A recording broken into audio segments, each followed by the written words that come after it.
কম্পিউটারের ফেলে দেওয়া যন্ত্রাংশ দিয়ে নান্দনিক শিল্পকর্ম তৈরি করে ব্যাপক সাড়া ফেলেছেন পেরুর এক শিল্পী।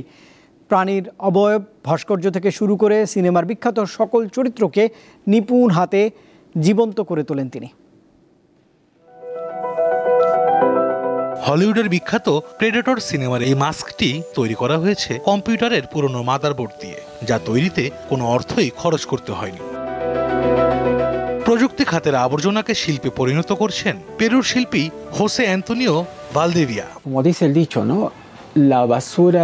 আমাদের সমাজে প্রচুর ইলেকট্রনিক্স বর্জ্য সঠিকভাবে প্রক্রিয়াজাত করা হয় না। এটি দেখার পরেই আমি ফেলে দেয়া এইসব যন্ত্রাংশ দিয়ে শিল্পকর্ম তৈরি করার অনুপ্রেরণা পাই।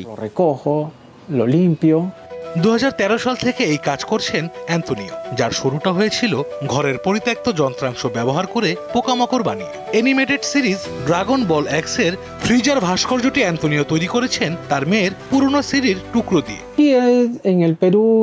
Keyboard, mouse, hard drive, memory card, motherboard, USB drive, এখানে সবকিছুই ব্যবহার করা যায়, তবে সবই পুরনো ও ব্যবহৃত। সরকারি তথ্য মতে 2023 সালে পেরুতে 2,05,000 ইলেকট্রনিক বর্জ্য উৎপাদিত হয়, যার মাত্র 7 ভাগ সঠিকভাবে পুনর্ব্যবহার করা হয়েছিল। অ্যান্তোনিও মনে করেন তার এই শিল্পকর্ম নতুন প্রজন্মের মাঝে প্রযুক্তিগত আগ্রহ বৃদ্ধির পাশাপাশি বর্জ্য ব্যবস্থাপনায় নতুন বিপ্লব ঘটাতে পারে।